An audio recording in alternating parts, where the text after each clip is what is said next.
yang flood control project. Kahit natamaan ang kanyang administrasyon, matapang ang Pangulong Marcos Jr. na ito ay paimbestigahan. At dahil sa pag-iimbestiga na ito, naisiwalat din at napatunayan ni Secretary Bato de la Rosa. Kailan pa naging sekretary si Bato de la Rosa? Ha? Fake news ka talaga. Tanginan yan. Walang sekretaryong walang buhok. Kahit kailan di naging sekretary si Bato. Si Bato, PNP chief. Tapos naging senador na. Ano sekretary Bato de la Rosa? Kita mo, nagsasalita ka pa lang, pangtanga na eh. Nantokwa ka talaga, Claire Castro.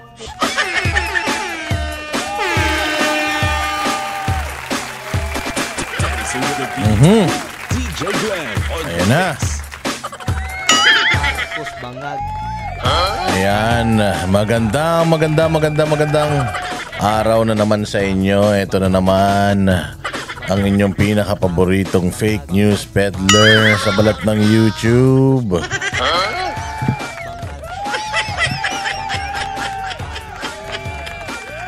Ayan mga bossing. At another day, another uratan session at your service with yours truly, Boss D. At pasasakitin na naman natin ng mga ulo, katawan, kaluluwa, atay at balumbalunan ng lahat ng mga kupal animal visit pabigat walang silbi sa bayan. Mga switik, salot, putok sa buho, hindot na mga halal ng bayan. Mga palamunin, sintu-sinto, baliw, abnoy at sabog sa kapangyarihan. Mga batak, bangag, adik at mga pusher na mga nakabarong at naka-Amerikana. Siyempre, lalong-lalo na yung mga kaibigan nating mga kawatan, mga kurakot, magnanakaw, sindikato, mang-uumit, membro ng mga malulupit na kuratong sa bansang Pilipinas, lalong-lalo na sa gobyerno, ang mga demonyo, Santanas, Judas, Barabas.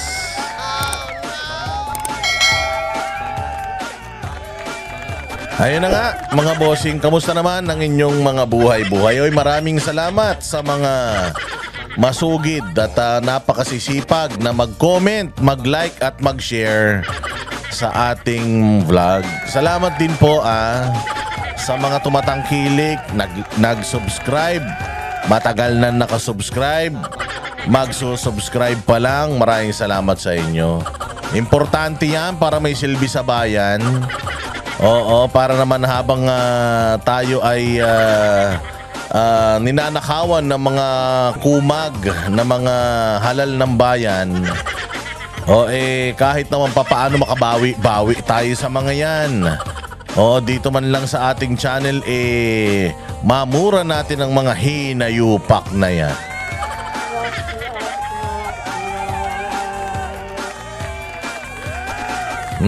Natayan na nga mga bossing. Nako, mainit na mainit pa rin ang mga issue ng bayang Pilipinas. Nako po, ang ingay ng social media ngayon. Oo, ipapaano ko lang sa inyo ito ha. Iparirinig ko lang ulit sa inyo ito. Baka lang maalala nyo. Ayan. Ito mga sasabihin ko ngayon, ikakapahama ko. Pag ako namatay, Romualdez, siya may kasalanan nito. Ha? Yung tatakbong Pangulo ng 2028, huwag niyong iboto yan. Ayan, sasabihin mo na lahat. Ang galamay niya, sila Erwin Tulfo, Toyo, Rendon, Nico David, Makagago, at iba pang mga tao. Ha? Nasa flip top yung iba vlogger, yung iba mga kilalang tao. Ayan, sinasabi ko na ngayon to kahit ikapahama ko pa to kasi wala na rin eh. Ipapahamak na rin ako ng isang to. Ayan yan yung isa. Ito pa yung isa. Ayan ito, ayan natin dito. Dali natin dito.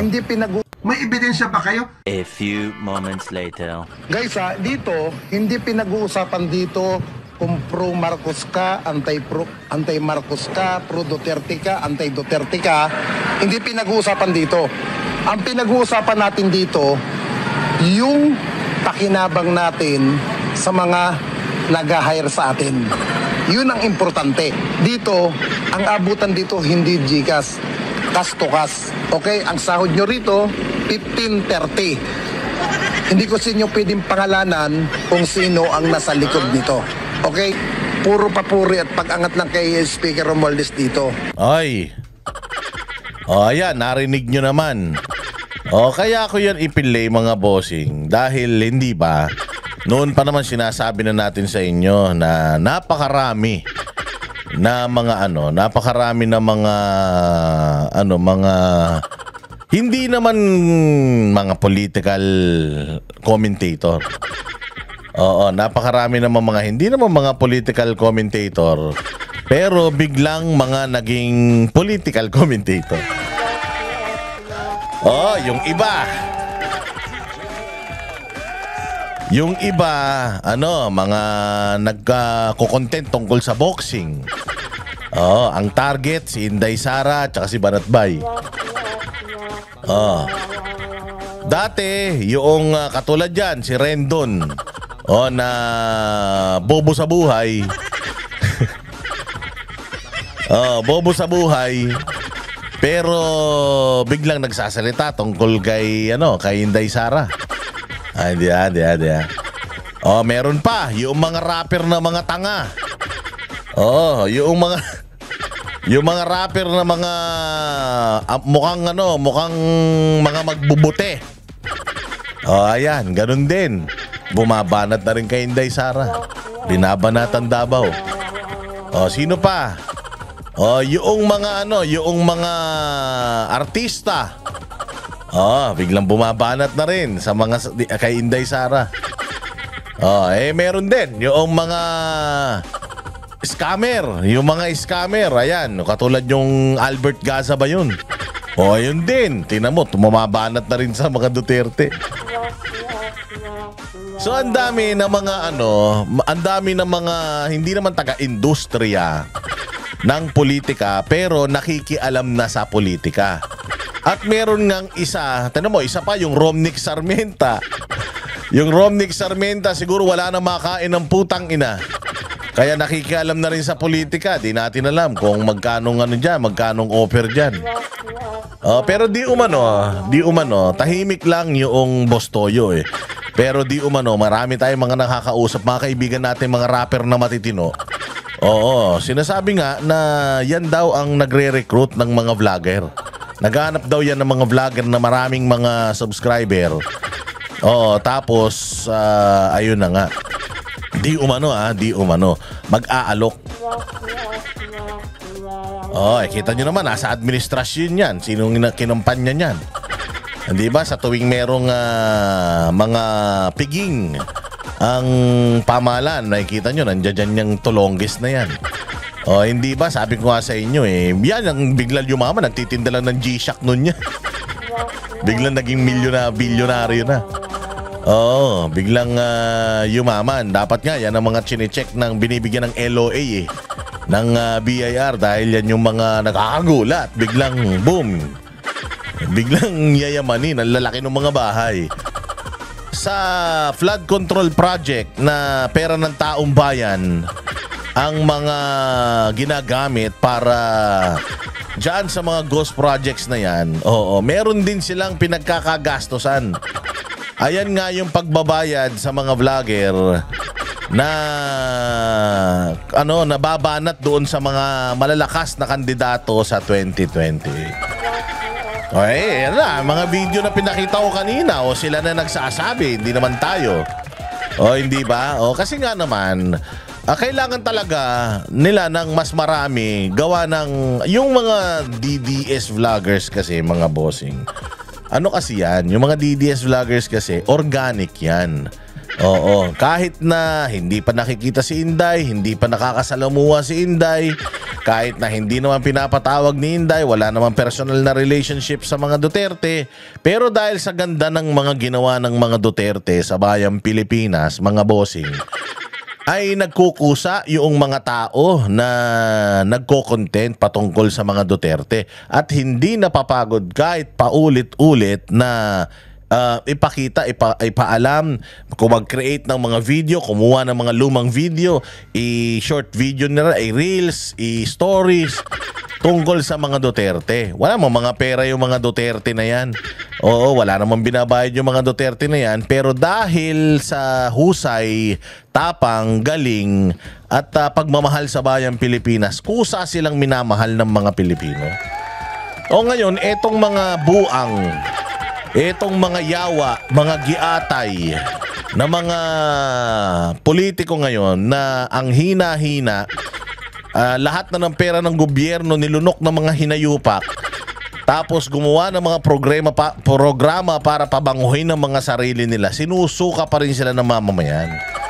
O ngayon ang ginagawa, humahanap ng mga tao, kasi nga ang buhay ngayon, ang social media ngayon, yan po ang new media. O yan po ang mas tinatangkilik ng mga Pilipino ngayon.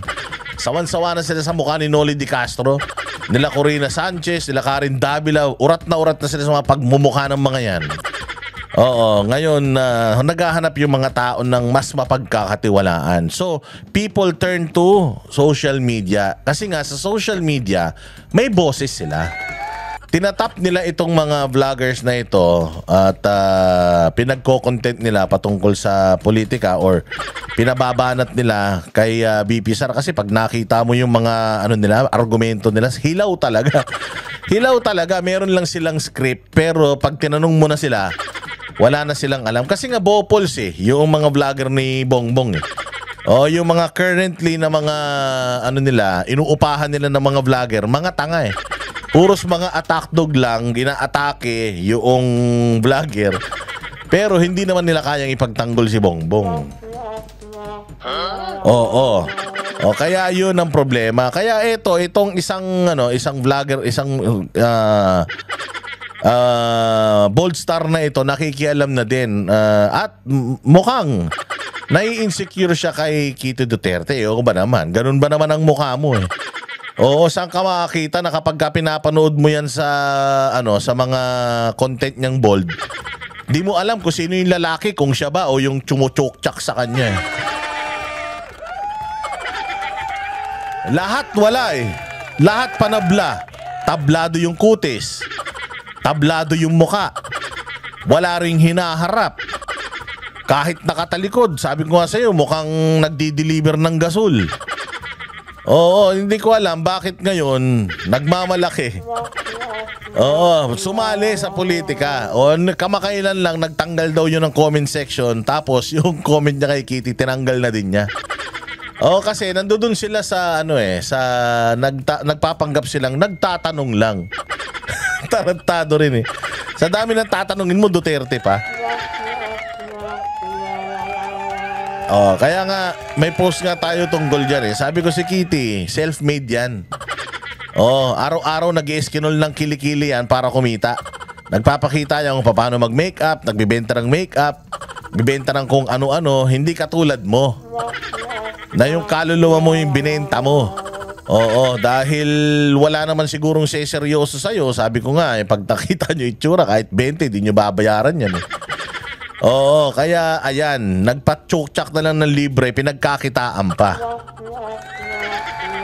Ganyan ang mga anti-Duterte ngayon. Yung mga anti-Duterte ngayon, mga walang kaluluwa. Kumukuha rin sila ng mga kapwa nila walang kaluluwa. Kasi mga magnanakaw, yung mga nagbabayad sa mga vloggers na yan yung mga walang kaluluwa ng mga politiko, kumukuha rin sila ng mga walang kaluluwa ng mga social media personalities para ipagbenta yung kaluluwa nila sa kapirasong pilak. Mga hudas yan. Tapos magsisisi bandang huli. Kapag kinagat ng mga organic na mga Duterte supporter, magpapa-victim yan, magdidemanda. Pero pag sila, pwede sila magsalita, pero pagka sila na yung pinagsasalitaan, magsasampa ng demanda yung mga kupal na yan. So nandito na po tayo sa era na yan. So parami na ng parami mga bossing yung mga bashers ng mga Duterte. Pero okay lang. Okay lang. Basta ang importante, yung mga basta ang importante yung mga basher. Importante yung mga basher na yan nakakatikim sa atin. Importante sa lahat nakakatikim sa ating mga yan. Magsimula na tayo mga bali-balita. Napakaganda ng araw na ito dahil nagkaroon itong si Madam Claire. Nagkaroon siya ng press con ngayon. Tagal na niya, no? Tagal mo walang press con, pero ayan nga, nagkaroon po ng press con mga bossing si Madam Claire.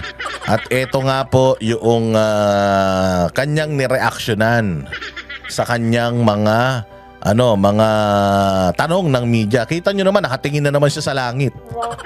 Laging ganyan yan si Claire Kapag tinatanong mo, laging tumitingin sa kawalan.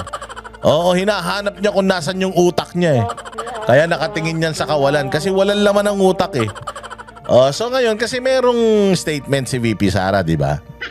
Sabi ni VP Sara, wala yan. Maniwala kayo dyan. Sa style ni BBM na yan na yung investigasyon ulul.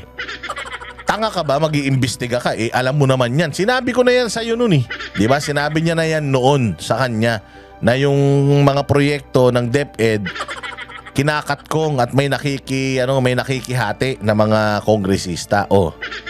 Ano nangyari? Hindi siya pinakinggan. Tapos nagyabang pa sa kanyang speech na 5,500 flood control projects daw na kompleto niya. Tapos finact-check siya ng langit. Bumaha, gigil na gigil pa siya. Sabi niya may flood control naman daw, nabangga lang daw ng barko. Tapos nung sumunod, may flood control na overwhelm lang. Hindi siya hinihintuan ng pagkakataon, tadhana at ng langit. Sa tuwi na lang may kabulastugan silang gagawin. Binabaha ang Metro Manila pati ang buong Pilipinas. So ngayon, nagfa-fact check mismo yung langit sa kainkompetensan. Dahil incompetent si Bongbong, ayan, at mahilig magyabang, mangako nang hindi naman niya alam.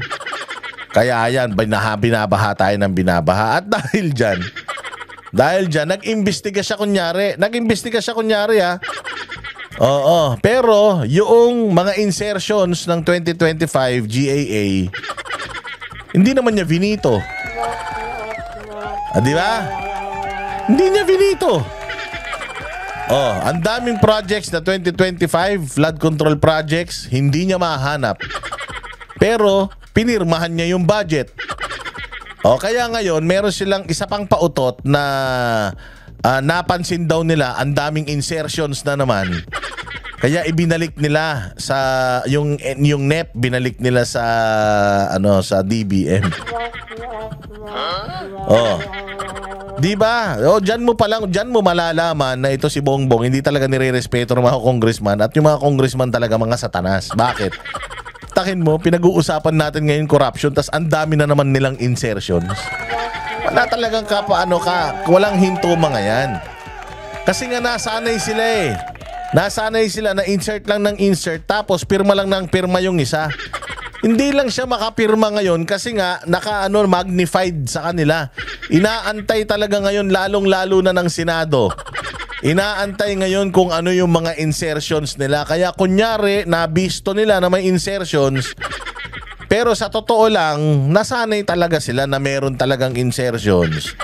Nasanay sila na nakakalusot yung mga kabulastugan nila. So eto si Inday Sara, minamaliit niya yung investigasyon ko, no? Kasi tingnan mo naman, paano ka mag-iimbestiga kung mismong DPWH secretary na yung nagsisinungaling sa'yo, yung DPWH, meron pa pala silang investigative body, internal audit, meron pa pala silang ganun. Pero ang dami-dami nilang pagnanakaw na nagagawa.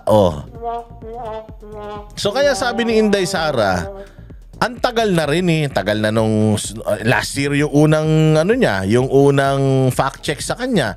Meron na naman ngayon. Nag-ikot-ikot na siya. Tapos ang naisip lang niya bumuo ng grupo para mag-imbestiga. Dati nang merong Presidential Anti-Crime Commission, binuwag niya. Hindi ba ito yung mga hindi maipaliwanag ni Claire Castro? Nakafocus siya doon sa sinabi ni VP Sara. Tingnan mo ang daming sinabi ni VP Sara doon sa interview na yon. Ang pinick up niya yung isang bagay lang. Ano yon? Yung sinabi ni VP Sara na kung talagang gusto mo, isang araw tapos yan. Di ba tama? Kung gusto mo talaga na mayroong mapatunayan na may magnanakaw, isang araw lang may maibibigay ka na ng mga pangalan. Bakit? Bilyon-bilyon ang confidential funds mo. Tapos hindi ka makapaglabas ng intel kung sino yung mga kawatan na mga kontraktor. So saan mo ginagamit yung confidential funds mo? So eto, pakinggan natin yung sinasabi na naman dito ni Auntie Claire. Ni Auntie Claire na mas inaatupag yung pagdadamit ng maayos kesa ayusin yung utak niya. Ito na. Isang araw lang matatapos ng investigasyon? That is absolutely preposterous. Oy, spell preposterous. Ha? Tagal mong inisip niya na. Well, actually, hindi naman sinabi ni Inday Sara na matatapos in one day yung investigasyon. Hindi, yung lumabas sa bibig niya. Ano man tawag dyan? Idiom ba tawag doon? O ano? Basta, hindi yan literal. Oo, hindi yan literal. Ang ibig sabihin nung kanyang sinabi, kung talagang gusto ni Bongbong Marcos na mawala ang korupsyon, matapos yan, ay dapat mas mabilis sa alas 4. Nakapaglabas na siya ng mga pangalan, nakapaglabas na siya ng mga figures. Ang dami niya ng mga nilabas na flood control, yung listahan, yung 15. Naglabas siya ng 15. Tapos sa 15 na yun, lumabas nga yung mga pangalan ng mga kontraktor. Pero dun sa 15 na inilabas niya, ilan doon, sino sa mga yon yung may mga ghost projects? Di ba? Nilabas niya ba yun? Hindi naman. Meron na ba siyang pinangalanan na mga involved na mga district engineer? May mga pinangalanan ba siyang involved na mga na mga local government unit na mga politiko? May congressman ba siyang pinangalanan? Wala naman. Yun yung sinasabi ni Inday na ilang buwan na rin ang nakaraan. Simula nung malaman mo na may maraming pagnanakaw pagdating sa flood control project. Pero hanggang ngayon, nandoon ka pa rin sa pagbubuo pa lang ng boy band mo. Yun yung sinasabi, hindi siya literal na isang oras. Isang oras, hindi yan literal na isang araw kasi preposterous talaga yun. Pero dahil bobo ka, you took it literally na hindi naman dapat. Ang sinasabi doon, dapat meron ng aksyon sa tinagal-tagal na panahon. Putya yan, baka nga nakalimutan na ni Bongbong kung saan siya nagpuntang mga lugar nung nag-ikot siya. Naghahanap siya ng mga flood control projects na wala siyang nakita. Baka hindi niya na matandaan yan sa tagal na so mabagal kasi talaga ma'am. Wala na nga kayong infra projects. Ninanakawan pa tayo. Tapos hanggang ngayon wala pang resulta yung investigasyon. Actually, hindi pa nga kayo nagsisimula ng investigasyon Di ba? Ilang linggo, buwan na nakakalipas, nagsimula ng investigasyon. Hindi. You're still in the process of what? Building, creating a commission na in the first place, hindi nyo naman na dapat ginagawa dahil nga meron na dating commission na binuwag nyo. Anak ng tinapay. Diretso. Ang Pangulong Marcos Jr., hindi po siya nagsasagawa ng investigasyon ala tokhang way. Wala talaga, hindi talaga. Alam namin yon. Kasi kung ginagawa niya yung alatokhang na investigasyon, yung pupuntahan niya yung mga construction firm, Kasi ganun ang tokhang eh, di ba? Bobo pala to eh. Ang ganda-ganda nung tokhang eh. Ang tokhang ganito yan. Pupunta ako sa isang bahay, kakatok ako, kaya nga tokhang eh. O, kaya nga sa Davao, meron pa nga hinaharana pa nila eh. Yung yung pinaghihinalaan na may drugs. Ang ganda pa nga ng lyrics nila eh. Oo, kung adik ka, magbago ka na. Kasi kung hindi, mamamatay ka, ganon. Hindi ganon. Ako lang gumawa nun. Lyrics ko yun. Pero hinaharana nila yun para magbagong buhay. Magbagong buhay ka na. Punyeta ka. Ganon.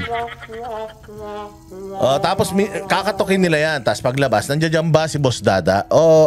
Ako yun. Ikaw yun. Kasi lumabas ka sa listahan eh. Anong listahan yan? Na ano ka daw? Nagdadroga ka?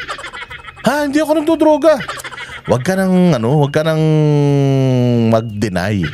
Nandito ka. Wala namang mangyayari sa'yo. Ang gagawin mo lang, magbabago ka. Eh kung hindi ka nagda-drugs, di all good. Pero kung nagdodroga ka, magbago ka na. Kasi kapag ka hindi ka nagbago, yung susunod na kakatok sa'yo, si kamatayan na. Ganon. So ang gagawin mo, magbabago. Pumunta ka sa barangay, tapos merong programa ang barangay para sa inyo, para huminto na kayo sa pagdodroga. Punta kayo sa barangay, ha? Hindi nga ako adik, ay basta sinabihan na kita, pumunta ka sa barangay. Kahit ano pang deny mo, may nagsumbong na adik ka daw. Kung hindi ka adik, di good. Pero kung adik ka, basta pumunta ka ng barangay, merong programa, pupunta ka ngayon ng barangay. Kasi nalista ako sa mga adik. Di naman ako adik, kaklaruhin ko lang. Di sasabihin ng barangay, sige, klaro to.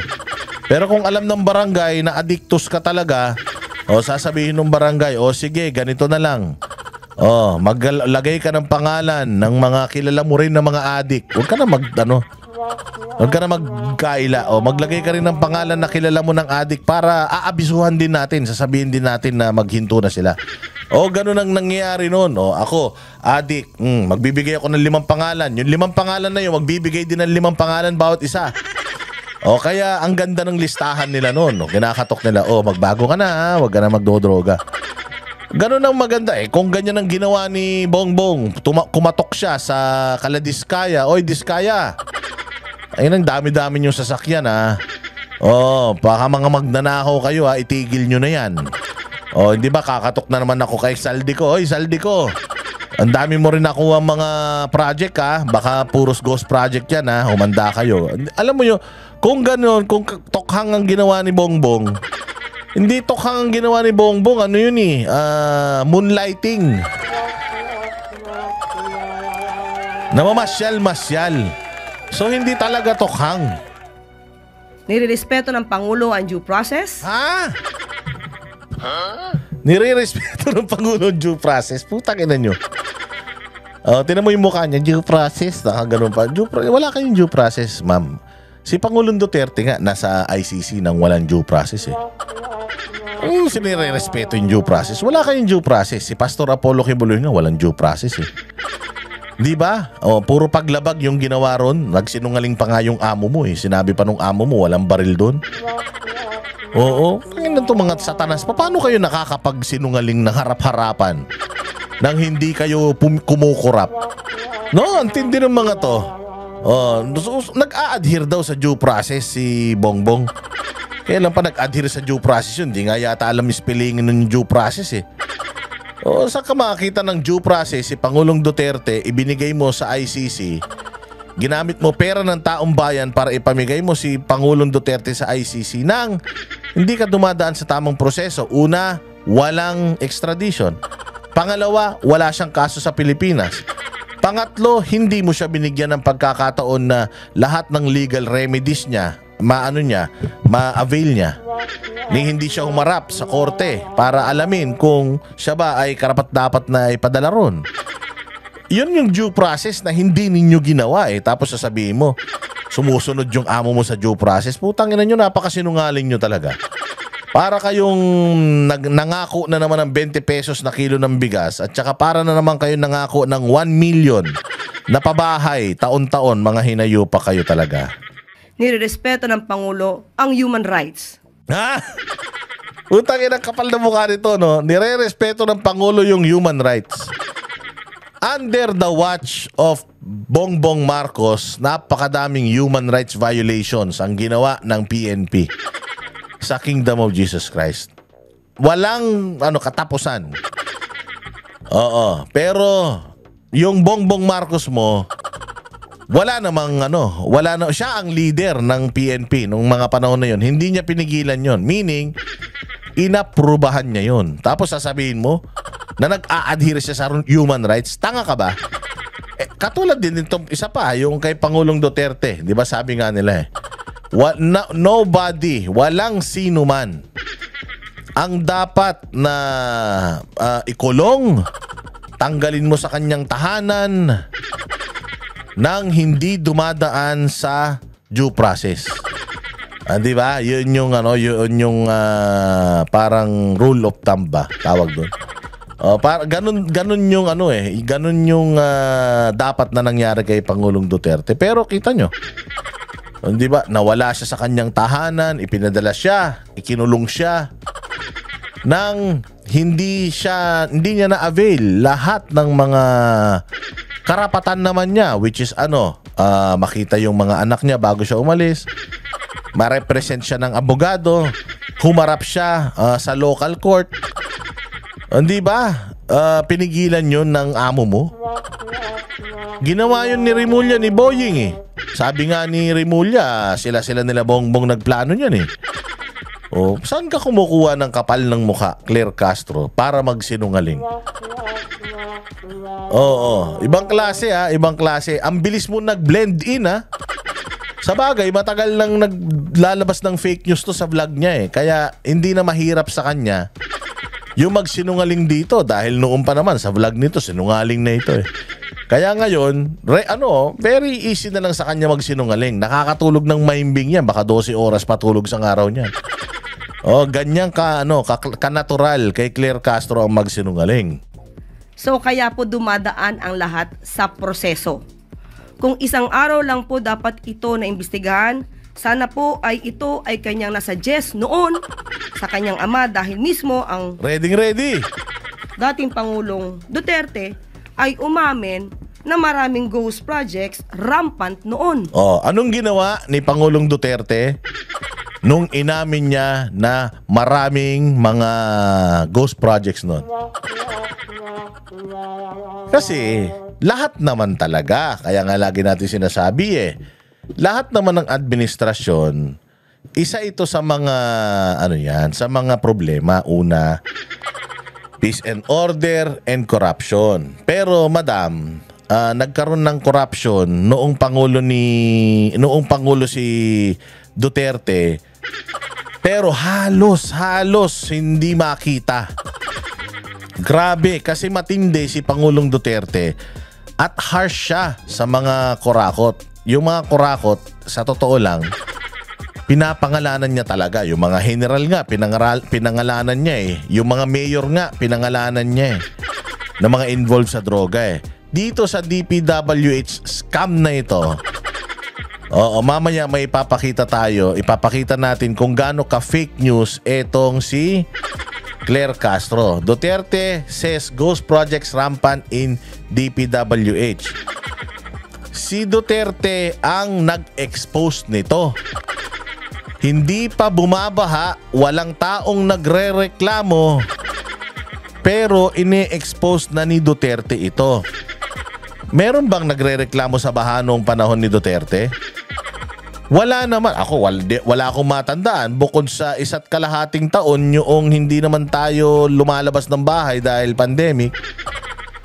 Pero wala talaga tayong issue ng baha noong panahon ni Pangulong Duterte. At kung may ghost projects man, hindi lang yan sa flood control. Maraming mga, sabi ko nga sa inyo, it's just the tip of the iceberg. Yung flood control ghost projects kay Bongbong, ang dami. Sabi ni Marcoleta, 80 ghost projects na flood control alone. Itong sinasabi ni Duterte, pangkalahatan sa DPWH, yung mga ghost projects nila. At ang kaibahan dito, si Duterte nag-e-expose, kayo in-expose.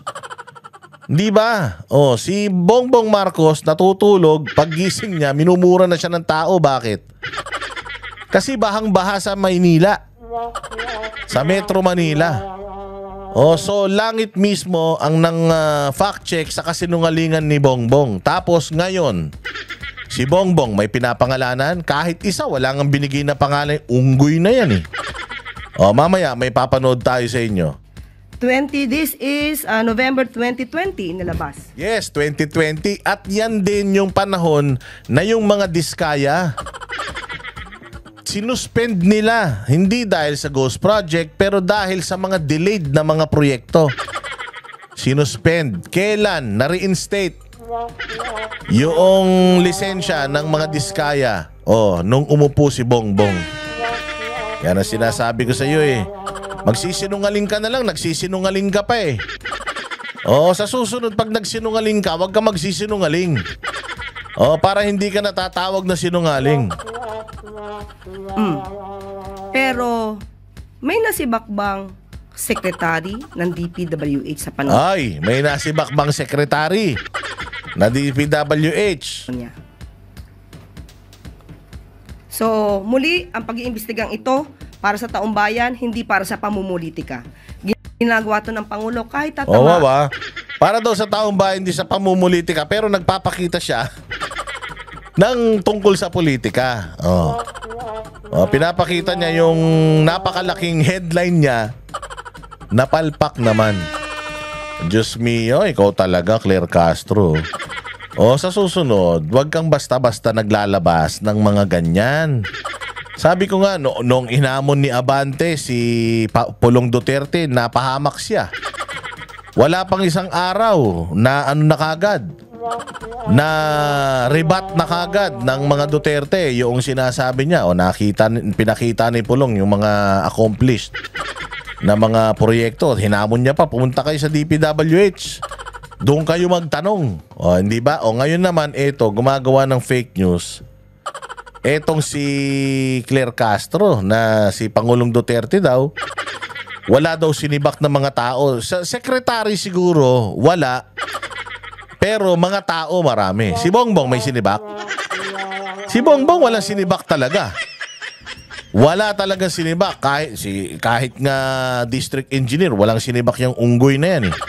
Oh, pero papakita natin ganito kabilis mag-fact check ang mga Duterte. Dating Pangulong Duterte ay umamin na maraming ghost projects rampant noon. Oo, hindi lang yan. Marami ring mga adik, pusher, smuggler. Madami. Okay? Katulad ng sinasabi ko, first order of business ng Malacanang, tanggalin ang Presidential Anti-Crime Commission. Ano pa yung ginawa ni Duterte na binago nila?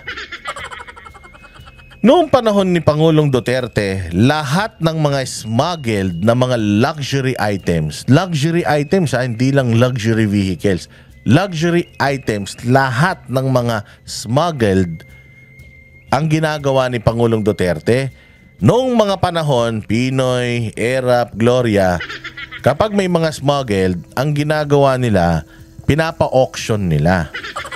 Sa mga, hindi natin alam. Ako sa tanda ko na to, hindi pa ako natawag kahit isang beses para umattend ng auction dyan sa Bureau of Customs. So yung Bureau of Customs nag-iimbita yata ng kung sino yung a-attend doon sa auction. Ngayon, ang bali-balita, yung nagpa-deliver, halimbawa itong cellphone na to, galing sa ibang bansa, pinadeliver ko sa Pilipinas. Tapos under-declared. Sinabi ko na ano lang to, manika, pero cellphone talaga siya. O ngayon, na-check. Oops, mali ang declaration. Ano to? Illegal na kontrabando ito. i-auction natin. Alam nyo sinong iimbitahin nila sa auction?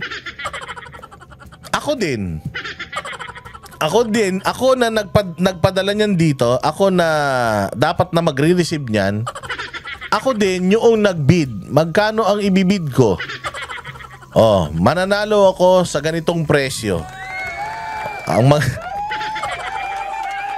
Mas mababa yung babayaran ko doon sa actual na tax na babayaran ko.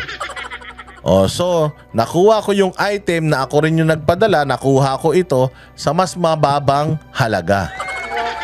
Ganon ang ginagawa noon. Kaya sabi ni Pangulong Duterte, ganon O, lahat ng mga malamahaling sasakyan, mamahaling bag, ilinya nyo dyan.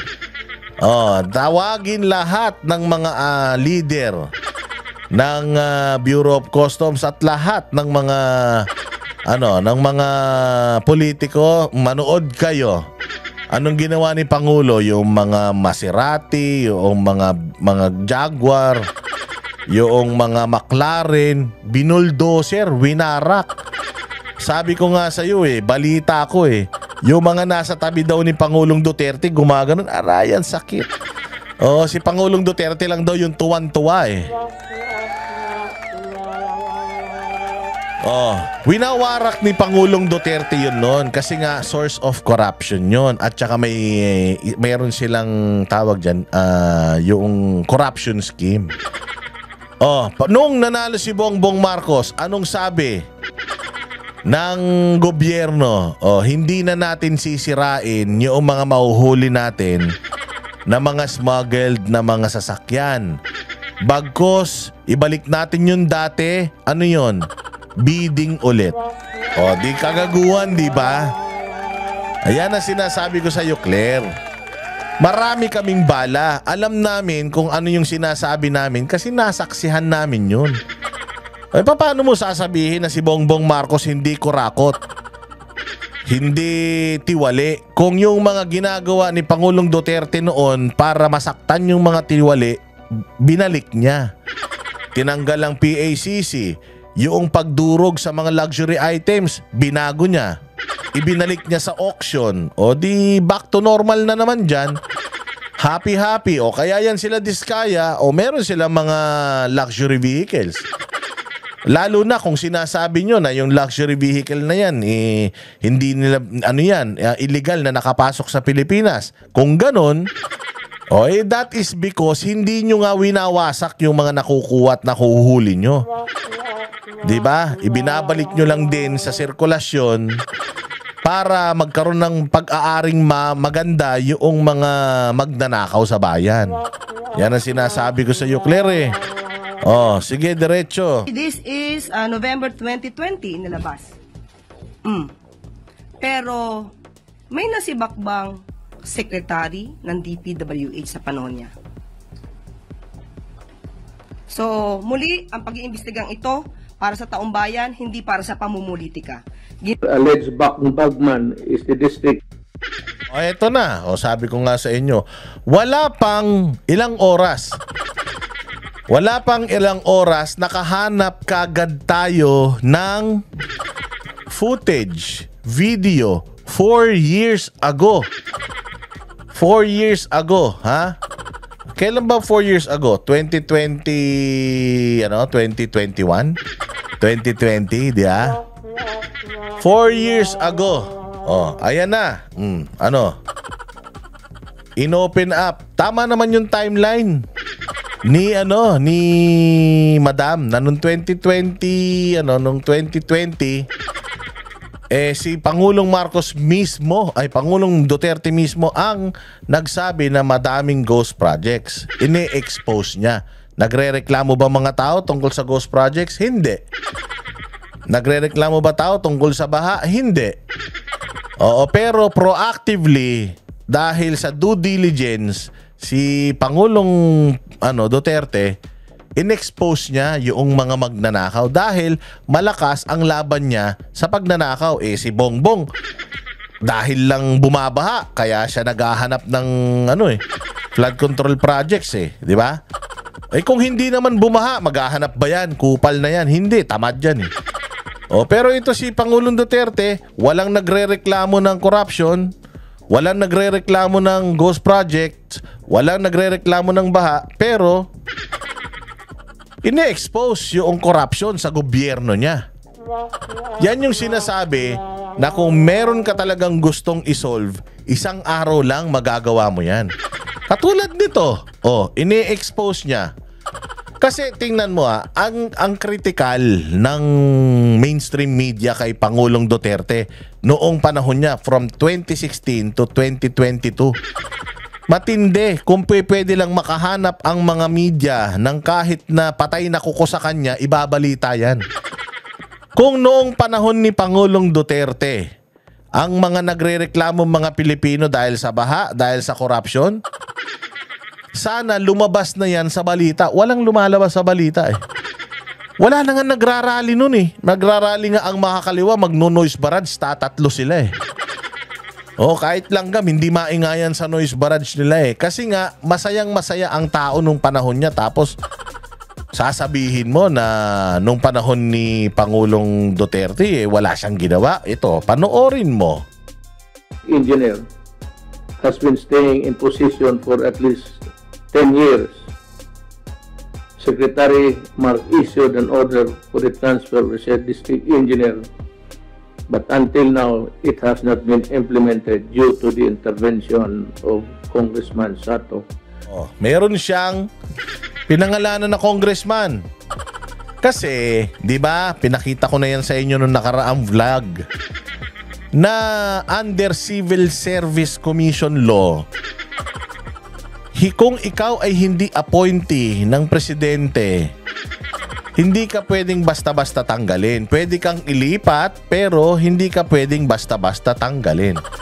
This time, itong isang district engineer na ito, itong district engineer na ito, inililipat, pero may nag-abogado na congressman, yung Congressman Sato.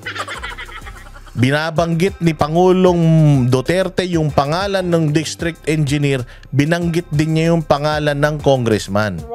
Si Bongbong, may mga nabanggit bang mga pangalan? Wala. Nga.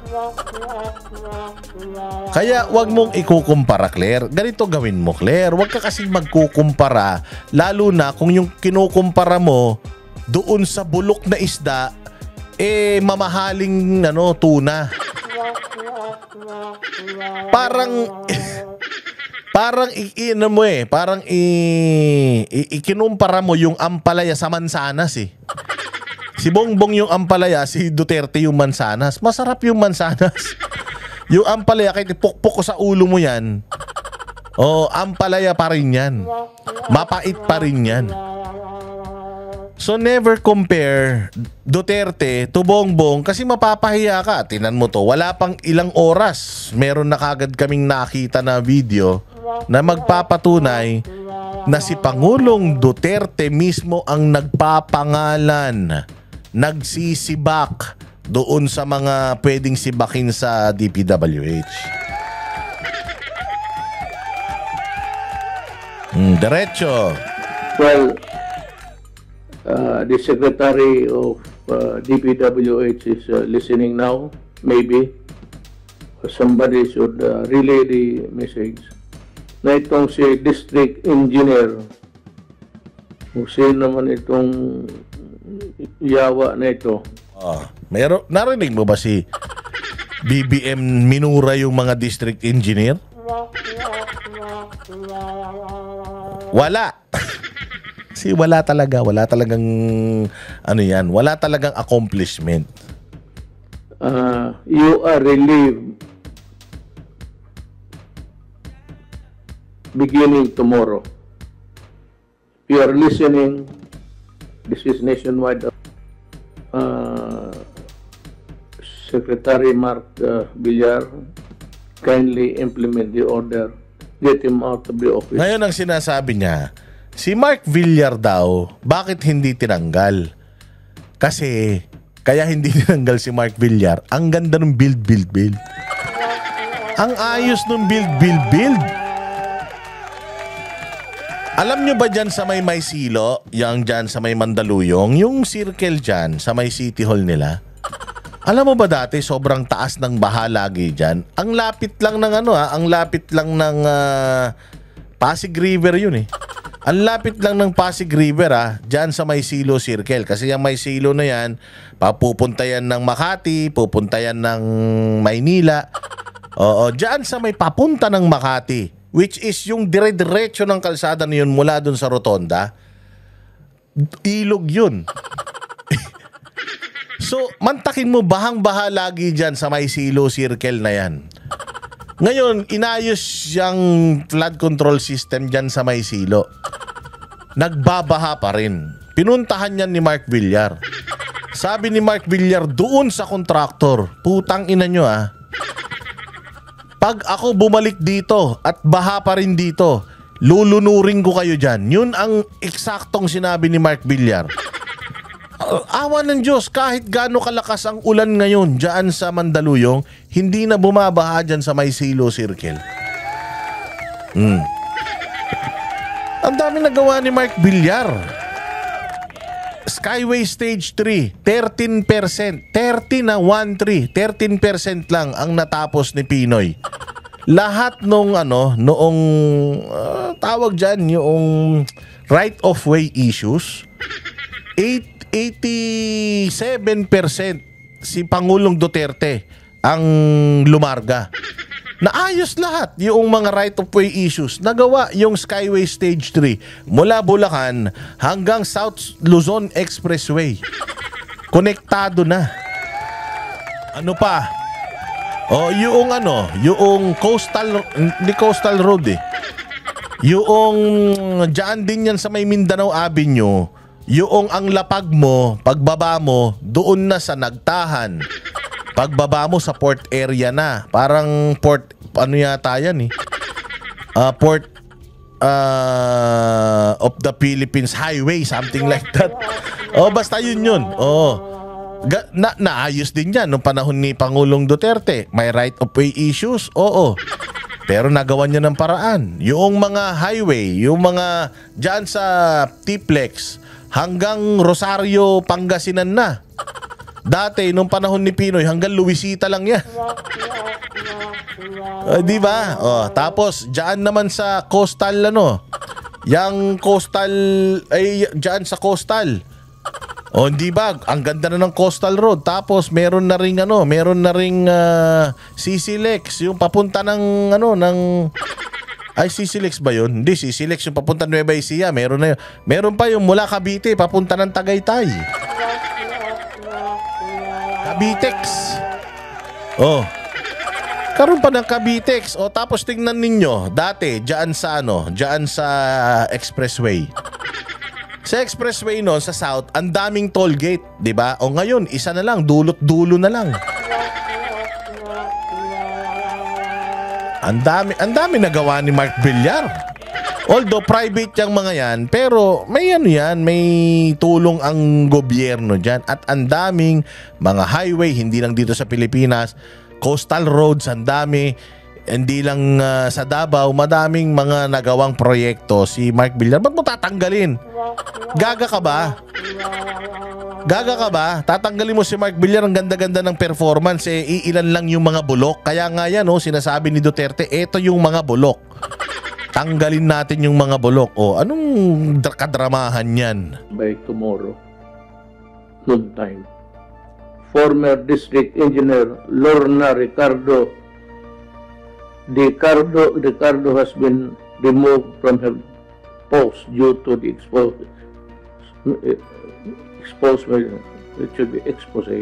made by Commissioner Greco Bellica regarding the involvement de Ricardo in corruption activities being perpetrated in your province. You are to report tomorrow to the office of the Secretary. You are relieved. Marlen Ingolio, District Engineer, pati si District Engineer Kaya pala sabi ko, sige ako ba sa DD, District Engineer pala itong yawa na ito. District Engineer Divinadera, Ramon Dinadivera, pati Yan no, mantakin mo yan. Sinasabi niya yung mga pangalan, no? Sinisibak niya on live TV. Hindi kayo nahihiya niyan? Si Bongbong. Isang taon nang bumaha simula nung sona niya last year. Baha. Ngayon lang gumagalaw. Sa tagal-tagal na, nagbubuo pa rin. Anong binubuo niyan? Muta. you are relieved and report to your secretary by tomorrow. District Engineer Ana Lee Manzano, Misamis Occidental, First District, First Engineering District, and District Engineer Caroline Abinales, OIC, Misamis Occidental, Second District Engineering Office. You are relieved, ma'am. Tomorrow, District Engineer Edeta Babaran, Isabela Third District Engineering Office. District Engineer Edmundo de Luna, Isabela. Ayan, ganito kasi ha. Claire Castro, para sabihin mo manood si Bongbong ha kung paano ginagawa ni Duterte. Hindi yung puro siya podcast ng podcast, para siyang tanga eh. Oo, parang bata, masyadong umupo. Tapos gamitin yung confidential funds niya, yung Intel funds, maghanap ng ghost projects. Tapos yung ghost project ikonekta sa contractor. Tapos kung sino yung district engineer na pumirma na kumpleto ito, at kung sino yung amo ng district engineer. Ganito gawin. Ghost Project A, itong contractor si Diskaya. Tapos ang district engineer ito. Kayong dalawa Diskaya, yung kumpanya mo, at saka ikaw, district engineer, kasama yung regional engineer. Lahat kayo sibak. Ganun, ikaw, Poncio Pilato. Lahat kayo sibak. Ganun lang yun. Tanggal kayo lahat. Kung kaya niyang gawin. Diba? Nakapag-produce siya ng listahan eh. Dapat kaya rin niya mag-produce ng mga flood control projects at yung mga respective people na nakakonekta dun sa ghost project na yun. Tanggalin mo. Katulad dito, live. Ito, sinibak ni Pangulong Duterte yan saan? Habang siya ay yung ano to eh, yung Talk to the Nation to. Yung tuwing Martes to eh. Sinibak niya dyan. Kayang gawin ni Bongbong yan. Pag nagawa niya yan, magaling siya.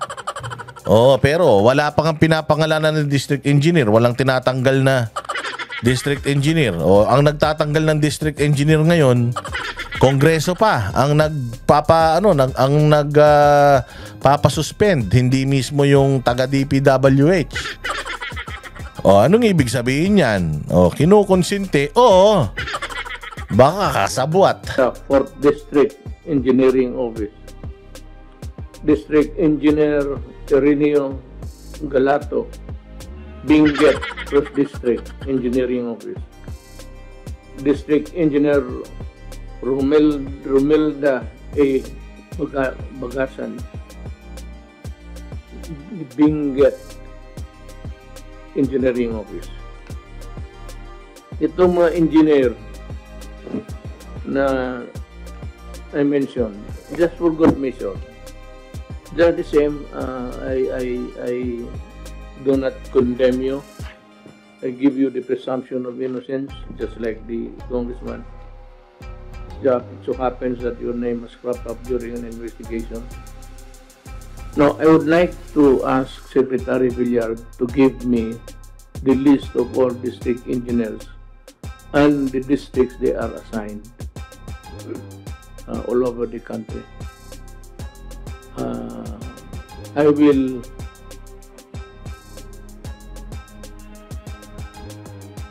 reorganize the assignments. Oh, di ba? Yan.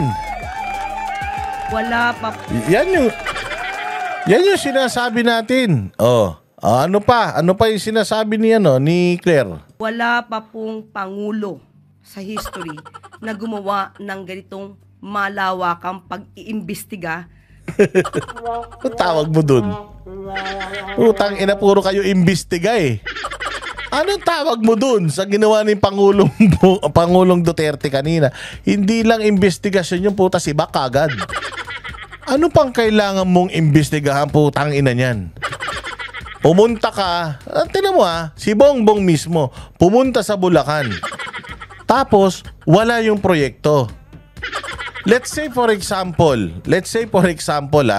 panahon pa ni Duterte yun. Pero pumunta siya doon, wala yung proyekto. Anong ginawa niya? Nag-imbestiga pa din, wala nga yung proyekto eh. Putang ina, ano pang iimbestiga mo ron? Sibakin mo na kagad yung district engineer. Sibakin mo na kagad yung lisensya ng kontraktor. Sibakin mo na kagad kung sinong dapat sibakin pa dyan. Putang ina, ba't ka mag-iimbestiga? Nakita mo nga, completed, walang completed, isang bakal lang nakatusok. Bukid pa rin, walang flood control, tapos mag-iimbestiga ka pa. Anong iimbestigahan mo ron? Ang inang mga utak yan. Parang mga manyika ang hayop. Sa mga maanumalyang flood control projects. Kahit natamaan ang kanyang administrasyon, matapang ang Pangulong Marcos Jr. na ito ay paimbestigahan. At dahil sa pag-iimbestiga na ito, naisiwalat din at napatunayan ni Secretary Bato de la Rosa. Kailan pa naging sekretary si Bato de la Rosa? Ha? Fake news ka talaga. Tanginan yan. Walang sekretaring walang buhok. Kahit kailan hindi naging sekretary si Bato. Si Bato, PNP chief. Tapos naging senador na. Ano sekretary Bato de la Rosa? Kita mo, nagsasalita ka pa lang, pangtanga na eh. Nantokwa ka talaga, Claire Castro. Dapat bumalik ka na sa matris ng nanay mo eh. Para makakuha ka pa ng bitamina sa utak. Kasi alam mo, mga bossing, ang huling-huling nadidevelop sa sinapupunan ng nanay, utak. Palagay ko si Claire, kulang yung 9 na buwan para ma-develop yung utak niyan. Kailangan dyan 15 years nasa sinapupunan niyan. Hayop na yan. Sekretary ba to? Na ang mga diskaya ay 2016 pa pala na mamayagpag para sa flood control projects na sila mismo ay nasasabing sangkot sa ghost flood. Wala nga ghost project eh. Si Diskaya, yun nga yung sinasabi natin sa Senado. Wala silang idinikit sa kanya na ghost project. Kasama sila sa listahan ni BBM. Tapos loko-loko sila dahil ang dami nilang kumpanya, nagbibid sila sa magkakasama. Isa lang ang may-ari. Pero wala silang ghost project. Wala pa at least na nakikita dahil nga tatanga-tanga si BBM, di marunong mag-imbestiga eh. Wala pa ngang ano sa kanila. So sinasabi mo na may ghost project sila flood control. Sa ngayon, wala pa yun. So fake news yan. At saka 2016, 2012. 2012 pa po, panahon po ni Pinoy nung nabigyan sila ng lisensya. 2016, meron silang mga kontrata. 2020, kinansela po yung lisensya niyan. Binlacklist yan dahil doon sa mga late na mga proyekto. Halimbawa, matatapos January. Pero March na, hindi pa tapos. Yun lang ang problema at kaso nila. Kaya nga nung panahon ni Duterte, binlacklist yan. Tapos nakabalik sila, kailan lang? Panahon ni Bongbong Marcos, tarantada. Alam mo ba na si Diskaya tumakbo pa nga sa ticket ni Bongbong, putangin na mo ka? Diba? Sumumpa pa yan. Partido Federal ng Pilipinas, diba? Oh, tumakbo yan under sa ticket ng boss mo. Tapos sisilipin mo yung ano nila, yung kanilang accreditation noong 2016. Hindi mo nakikita yung pagsali nila sa partido ng amo mong pinaglihis sa tahong. Luka-luka ka. Ha? Bago ka magsalita, siguraduhin mo muna kasi na hindi babalik sa pagmumukha mo. O tama, mali. O hindi ba? Tumakbo ng mayor yan. Saan tumakbo ng mayor yan? Sa Pasig. Hindi ba kulay pula yan? Uniteam yan? Ay hindi Uniteam pala kasi dito lang nakaraan eh. 2025 elections. Hindi ba partido ni BBM yan? Kalaban niyan si si Vico Soto. Ano si Vico? Aksyon Demokratiko. Kay Isko yun. So ikinokonek mo yung diskaya sa mga Duterte, itumakbo siya under sa ticket ng amo mo. Hindi ba? Ang dami ng mga lumundag eh. Umalis sa amo mo pero sila, nanatili sila, sumumpa pa. O tas nasisilip mo yung 2016, ma'am. O wala silang picture ni Pangulong Duterte. Hindi ba? Mahiya ka sa sarili mo. Ang ganon. Huwag sinungaling.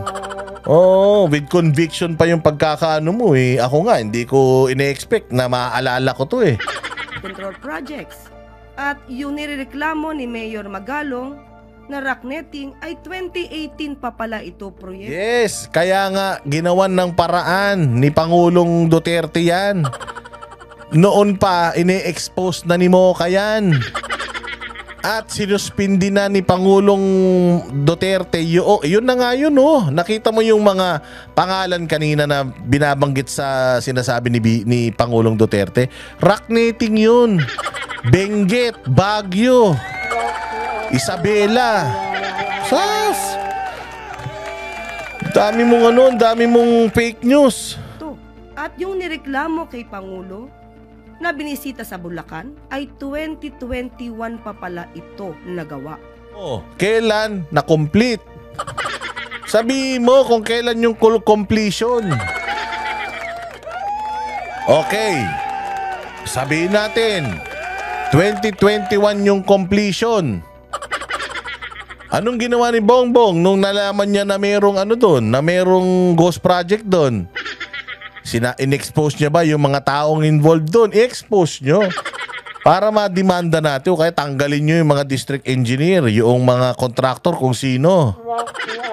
Oh, wala kayo talaga oh. So dahil sa malawakang pag-iimbestiga na ito, marami po talaga tayong malalaman at yan po ang gusto ng Pangulo para ipaalam sa bayan ano ba ang nangyayari, ano ang sitwasyon at kailangan mapanagot ang dapat na managot. Oh, alam mo kung anong sitwasyon ngayon, Claire. Oh, ito ang sitwasyon under sa panunungkulan ng amo mo. Oh, ito Bulacan Ghost Projects i-inspection lang sa papel. Umamin, district engineer. Sinasabi ninyo na-promote nung panahon ni Pangulong Duterte. Pero mas na-promote nung panahon ni Pangulong Marcos. Anong promotion niya? Na pwede na siya magkasino. Panahon lang ni panahon lang po netong si Bongbong Marcos. Natutong magkasino yung mga taga DPWH. O, panoorin mo. Umamin ng dating district engineer ng Bulacan na hindi niya ininspeksyon ang ghost project na idineklarang completed o tapos nang gawin. Ang masaklap, hindi siya nag-inspeksyon pero nakapag-casino. Nasa frontline ng balitang niya. Saan ka makakita ganyan? Panahon lang ni Bongbong yan. Oo, nasa sobrang hilig nyo sa sugal. Pinatanggal yung pogo, nagkaroon ng online gambling. O, aside from online gambling, eto pa. Mga taga-gobyerno nagsusugal sa panahon ni Marcos Jr. Paano may papaliwanag yan? Panahon, si Duterte ba nagutos dyan? Oh, kaya nagsusugal yan ngayon kasi nakita niya wala kayong kwenta lahat dyan eh. Nakita nitong district engineer na to, puros kayo tulog. Wala kayong ginagawa. Linggo-linggo may nananalo sa loto. Oh, yan ang legacy ng amo mo. Si Marian Enriquez. Kayo po ba nag-propose ng mga projects na ito para maisali doon sa NEP ng district office nyo? Yes, Your Honor. Yes. So, kayo ang nag-propose. Walang iba kundi kayo. Yes, Your Honor. Mismo ang na-relieve na district engineer ng Bulacan na si Henry Alcantara ang umaming siya mismo ang nagmungkahi. Dalawa yan sila. Dalawa yan. Tinatanong nga siya eh. So hindi lang ikaw. Opo, meron pa sa opisina namin. Panahon ni Bongbong yan. Yang mga kupal, mga sugarol na. Duterte pa rin? Duterte pa rin? Kasalanan pa rin ng Duterte yan? Magaling kang sumilip eh nung panahon ni Duterte. Ba't ngayon hindi nyo nakikita yung mga kagaguhan ngayon? Mas mabuti pa, wala naman nagagawa yung pagsilip mo sa mga Duterte. Nandun na si Pangulo, nakakulong na eh. Mabuti pa, silipin mo yung nangyayari ngayon sa administrasyon nyo. Kasi ngayon yun eh, nagre-reklamo tao ngayon, hindi naman noon eh. Para kayong sila abante. Dito binabaha, mag-iimbestiga sa Davao. Parang mga walang mga kukote eh. At nagtulak ng mga questionableng flood control projects sa Bulacan. Ito rin ang mismong mga proyektong kinuwestiyon ni Pangulong Bongbong Marcos ng kanyang inspeksyonin noong nakaraang buwan. Pero kung may kasabwat siyang kongresista rito... So, walang politiko na involved dito. Kayo po ang nag-propose na ito. Yes, Your Honor. Inamin din ni Alcantara. Diba? Sarap sa Congress. Sarap sa Congress oh. Wala. Aminin mo lahat. Aminin mo. Total naman, tumaba na yung pisngi mo, kakanakaw eh. Kung, di ba din ang ikaw, nagtamasa ka naman ng ginawa eh. Huwag ka naman damay. Na may kapabayaan siya sa mga proyekto. Ang dapat na reinforced concrete river wall sa Purok 4, Barangay Piel, Baliwag, Bulacan na nagkakahalaga ng higit 55 million pesos, idineklarang completed kahit wala naman talagang ganoong proyekto. Paliwanag ni Alcantara, may nakatoka raw na inspectorate team para sa final inspection ng proyekto at meron ding nagbabalid. Ayan pa isa oh. Si Chua oh. Si Chua, si Claire Castro at yung iba pa dyan sa Kongreso. Ang gusto lang talaga ng mga yan, sisihin yung mga Duterte. Sino sisisi sa Duterte? Yung mga kakulto ninyo na mga walang utak katulad nyo. Mas marami po yung naniniwala sa mga Duterte eh. Nakita nyo yung dami ng taon lumabas nung birthday ni Pangulo, buong mundo. Gano'ng karami yung naniniwala sa mga Duterte. So, kahit na ano pang propaganda nyo, sabihin nyo na mga proyekto na to, parang sinasabi ko sila, sisihin nyo rin ng mga Duterte kasi nung panahon nila meron din. Wala na, tapos na eh. Ngayon yung importante eh. Diba? Kasi sigurado ako, kapag si Inday Sara naging presidente at sinilip niya yung mga pinagagawa nyo nun, ngayong administrasyon nyo, nakita niya yung mga butas, yan din na sasabihin nyo eh na, huwag ka nang manisi. Gawin mo na lang yung lahat na makakaya mo. Para maayos yung gobyerno, naninisi ka pa eh. So ngayon, ganun ang ginagawa nyo, sisi. Ganyan naman kasi, ganyan naman ang politika ng mga Marcos tsaka ng mga Aquino, mahilig naman manisi. Yung Aquino nga, mahilig pa magpakulong ng mga kalaban eh. Di ba? Ng mga kaya tinan mo to. Marcos, ganun din, ang hilig din magpakulong. Mas matalino lang yung mga Aquino kaysa dito sa mga Marcos na ito. Epekto sa proyekto. Kapag pumasa sa dalawang team na ito, mag-i-issue sila ng Certificate of Completion para yan yung sinasabi natin mga bossing na irregularities ngayon. Na ngayong panahon, yung mga tao nagrereklamo dahil sa baha. Yung mga tao nagrereklamo dahil sa gutom. Yung mga tao nagrereklamo dahil walang trabaho. Ngayon po yun. Noong panahon ni Pangulo, ang nagrereklamo po noon, media lang. Tsaka mga makakaliwa at tsaka mga dilawan tae. Yun lang, wala nang iba. At dahil dyan, magkita-kita tayo ulit sa susunod na vlog. Mabuhay kayo ha. Huwag kayong papayag na merong mga ganito. Basta, palag lang tayo ng palag. Pakita lang tayo ng pakita ng pruweba. Malapit nang matapos ang mga yan. Hindi na kayang magkaroon ng plot twist ng mga yan. Pababa na ng pababa ang mga yan. Wala nang pag-asa yan. Palubog na ng palubog. At pagdating ng panahon na yon, ito si Claire Castro, walang babalik ang vlog to. Wala tong babalik ang trabaho. Sigurado ako, himod puwet na naman yan. Kaya magkita-kita tayo ulit sa susunod na vlog. Maraming salamat po.